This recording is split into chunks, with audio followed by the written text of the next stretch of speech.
Welcome to the program. I'm Jeff Schechtman. I guess it's just that we're all getting older, but we seem to be doing this in memoriam exercise more and more lately. Over the years, I had the opportunity to do 5 interviews with Gail Sheehy, beginning in May of 1998.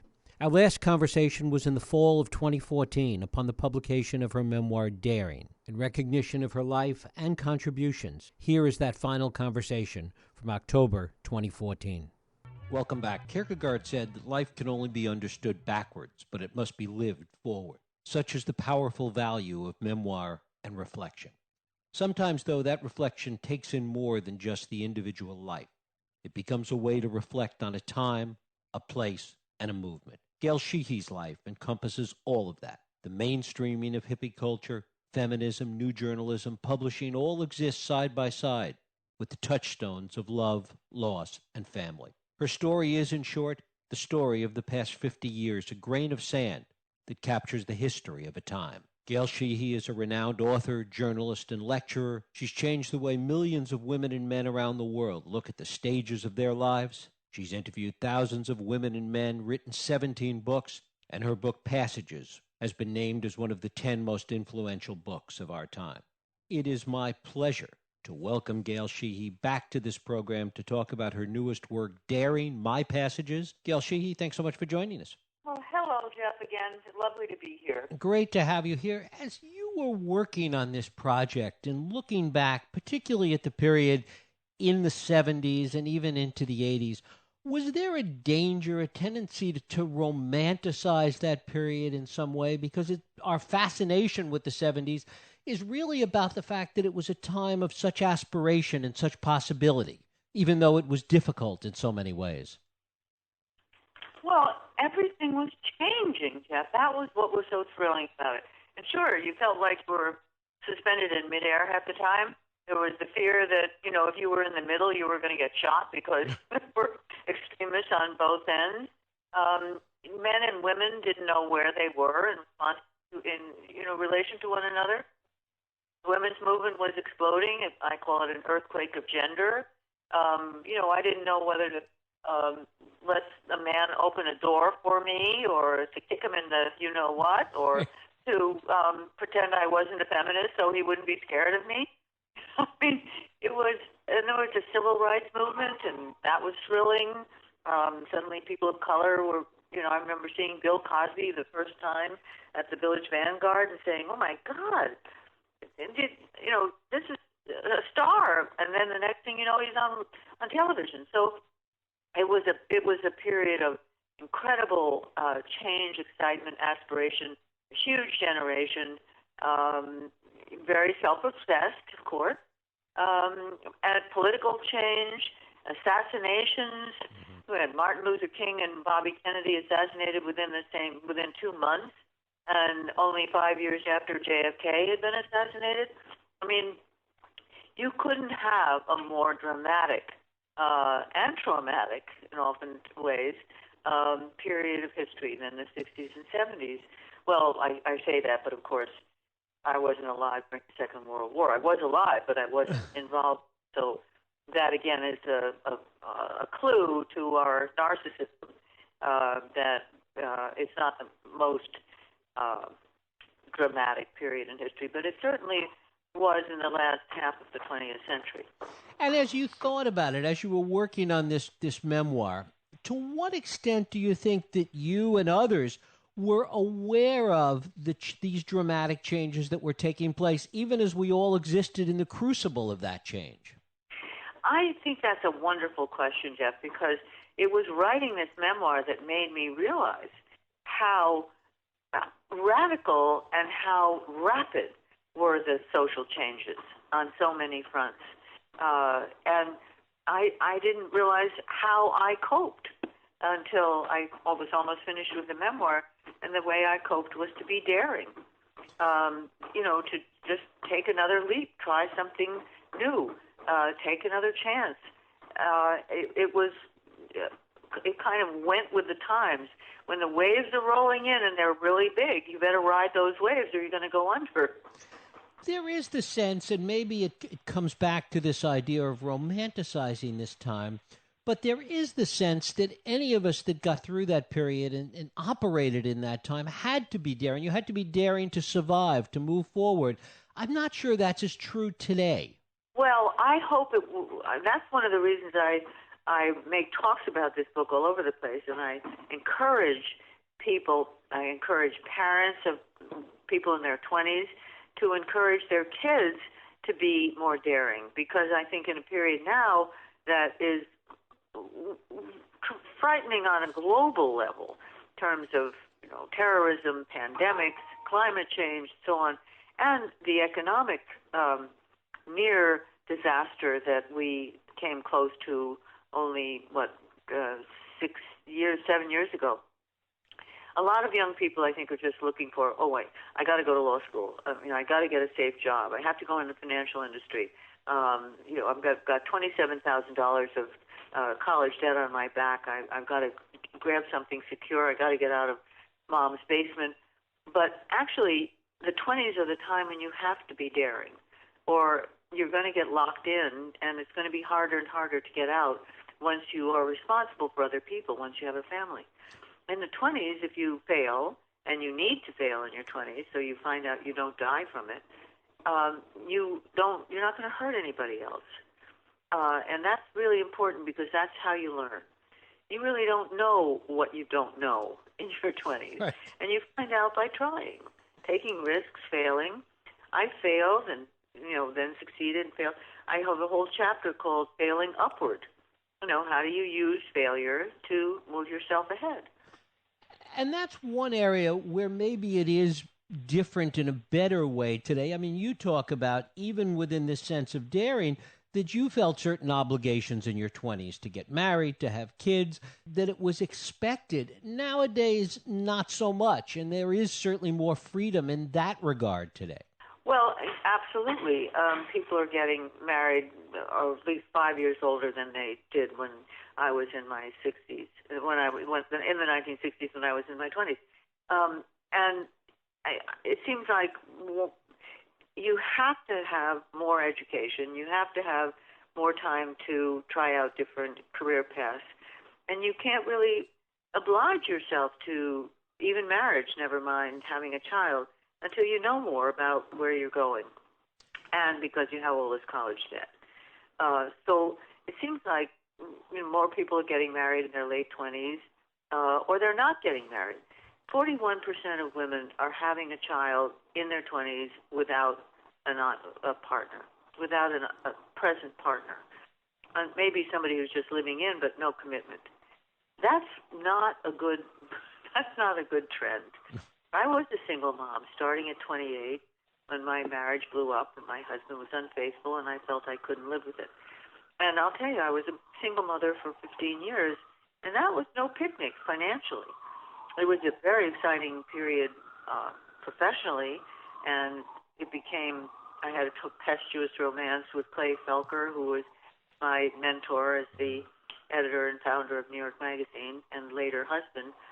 And that was a time in the 70s where most people had something tempestuous in their romantic life, because nobody was getting married, and so many people were getting divorced, and we were having all kinds of experiments. But all through that, I was supporting myself and a child with no help. And that was really tough. And you don't have enough time with your child if you're, just knocking around trying to earn enough to get by and put your kids through decent schools. Of course, the divide today is so much wider between the haves and the have-nots, between the mothers that are struggling to get by as single mothers and those that are practicing leaning in. Right. It's huge, and that's why the leaning in philosophy is a great one for people who are privileged and have very good educations and some money behind them, and can afford to have the kind of help they would need to pursue a career, that's 85% of what they do, even while they have a child or children. But that only really applies to a very small percentage of, maybe 10, 15% of privileged women, if there are that many. And the rest of us have to really work harder to have what matters. I'm I speak out against subscribing to the fantasy of having it all. I think that's an illusion that's probably going to make you unhappy. What's much more important is having enough and having the right things. And often it takes until midlife, certainly did for me, to come close to having a marriage, a good marriage, a child or children, and a flourishing career. That didn't happen to me until I was 47. Hillary Clinton, who I followed for 10 years, and I've written about her in the book, looking at an overview of her life, she didn't feel independent until she was 53, as she told me. The day that Bill Clinton was about to be impeached, and she was starting her campaign for U.S. Senate. Margaret Thatcher only became prime minister when she was 53. So it takes a long time. But fortunately, women's lives in particular are long and have many seasons. So, postponing marriage and even postponing having children until you're a little more established with what you want to do and how you're going to pay for it is a very wise choice. I want to talk a little bit about your professional life that you write about, because one of the other things that seems different today, particularly from the period that you write about so much in the 70s and 80s, is a sense of access as a journalist and a sense of being more connected to so many other people and so many aspects of what's going on. Things today are so much more siloed for everyone professionally. The good side of it is that everybody who has a computer has a chance to be a blogger. And blogging may, if you're good at it, if you have a natural ability to be a writer and a researcher and a talker, you can build some face, some notoriety, and maybe move up and get your own radio show or your TV show or contributing editor to a publication, manager, editor-in-chief of a successful website. But there's also the aspect that, there's so many people who aren't paying for writing. The advent of the Internet and Huffington Post and Daily Beast has meant that writing has been devalued as a paying career. When I was in my 20s, I used to get $2,500, $5,000, maybe even $8,000 or $10,000 for a long story in a magazine. Well, there are very few outlets that pay today and pay better than that. I mean, you're talking about Vanity Fair, New Yorker, The Atlantic, and maybe the New York Times, but they don't really take freelance contributors often. So you have to scramble. And I don't think you can really make it as a freelance writer as a young person today. Talk a little bit about looking back at so many of the people that you talked to over the years, that you interviewed over the years, people like Mikhail Gorbachev and Margaret Thatcher, who you mentioned earlier, and the influence they had, the way they really changed the world. Well, they really did, and I loved Margaret Thatcher's story. I had the privilege of spending a month in London when she was at the peak of her powers, her 10th year in office, and she was the amazing thing was people were talking about her as being sexy. There were men who worked for her. She called them her star boys. She surrounded herself with men who looked like 1930s American matinee idols. And one of them said to me, well, I find Mrs. T sexually attractive in a rather packaged way. I said, what? Margaret Thatcher sexy? But it turned out I did notice that she looked 20 years younger than when she first entered office, and I found out that she relied on an Indian woman named Madame Veronique, who gave her electrical baths. Well, I found, took a false identity, got myself into her salon. She told me to strip and get into her bath and climb the steps. I was standing there shivering with fear and thinking, I've done a lot of things to get a story, but I think electrocution is beyond the pale. And she said, My dear, I've had kings and princes and little bitty emirs in that tub. Step in. And I did, and was parboiled for the next hour. But I also learned about Thatcher's relationship with Mikhail Gorbachev. And that was one of the most effective and fascinating relationships in history. They were really magnetically attracted to each other. Thatcher, and I would talk to her about this, she picked Gorbachev out when he was just a provincial party boss, waiting for Andropov, the premier, to drop off, which took a long time. Before Gorbachev became the head of the Soviet Union, she invited him to London, took him to Chequers.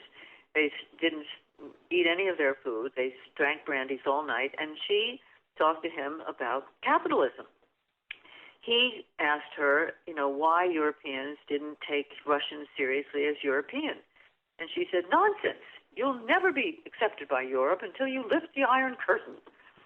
And they had subsequent meetings in which he asked her, how did the United Kingdom let go of its colonies and still maintain its stature in the world as a world power? And she explained it to him and began softening him up on letting go of the Eastern European satellites. And only after she had gone to Russia and talked to him more about this and gotten him all warmed up was she able to tell her other heartthrob, Ronnie, as she called President Reagan, that Gorbachev was ready. And that's when Reagan went to the Berlin Wall and said, Mr. Gorbachev, tear down this wall. So the two of them, Gorbachev and Thatcher, with her acting as the go-between with President Reagan, brought about the end of the Cold War. As you look back at that period of time, is there anybody that you would have liked to have talked to or spent time with or interviewed during that period that you didn't? Oh, I certainly would have loved to have interviewed Jacqueline Kennedy and John Kennedy. I would have loved to interview Jacqueline Kennedy after the assassination of her husband. In the current Vanity Fair, there's a fascinating story about how depressed she was, how she drank, how she was isolated, how she even had thoughts of suicide. And yet she pulled her life together and became a book editor and, suffered through a marriage to Aristotle, which was just a safety marriage, turned out to be horrible. But how she coped as the figure that America depended upon to carry us through our years of grief and trauma after her husband's death is a really fascinating story, because she wasn't, she didn't want that role, but she carried it off. Who else I'd like now to interview Putin. Mm-hmm. I don't think he's giving any interviews to American journalists. And two Russian women who have written biographies about him have mysteriously died. So it's not enticing as an interview prospect at the moment. But you mentioned your husband of many years, Clay Felker, who you had a long relationship with, both as a husband and also working with. Talk a little bit about the people that you lost along the way and how you look back on that, how it's impacted on how you see the world today. Well, that's very great pain in life. Fortunately, I haven't lost a great many people, but I did lose Clay. And I hung on to him for a long time. He was ill with cancer for 17 years, off and on. And we changed our lives dramatically when his second cancer was diagnosed, and left New York and the publishing world we spent 30 years building reputations in, and moved to Berkeley, California, near you, for Clay to start a magazine program at the University of California Journalism School, which gave him a new sense of life and purpose and excitement, and gave me the thrill of being in another part of the world that I adored and go back to. I spend vacation time out there in Sausalito and Berkeley. And we actually those 10 years while he still had cancer, and it recurred again while we were there. But the lymphoma that we went out there to counteract never did come back in that environment. And he had 10 wonderfully satisfying, productive years before he had to retire. And I wrote 5 books. So Northern California was very good to us. We gained as opposed to losing. But when you're talking about losing, I just had an email from a dear, dear friend, another woman writer who lived in Aspen. I used to go and stay with her there. And she wrote to me after a year of losing a fight against lung cancer to say that hospice has been called and she was resting comfortably at her sister's home and that she wasn't afraid when she was saying goodbye. And that was just like a dagger in my heart because I was so far away, but at the same time it was reassuring that she had found the comfort that so many people don't, which is how to die at home and be comfortable, surrounded by family, and have hospice or palliative care. You talked a little bit about this earlier when we were talking about young people today. Tell us about this daring project that you've been involved in and trying to capture that sense of daring, particularly for young people today. Well, that's my whole purpose now is that SheehyDaringProject.com. It's a website, and I'm inviting and encouraging women of all ages, but particularly young women, to send in their daring stories. Even if it's the first daring, the daring to have a nose ring when you know it's going to freak mom out, but it's your way of demonstrating your independence. And I have some wonderful young women's stories up there, and older women. The one woman was in Northern California. She was biking.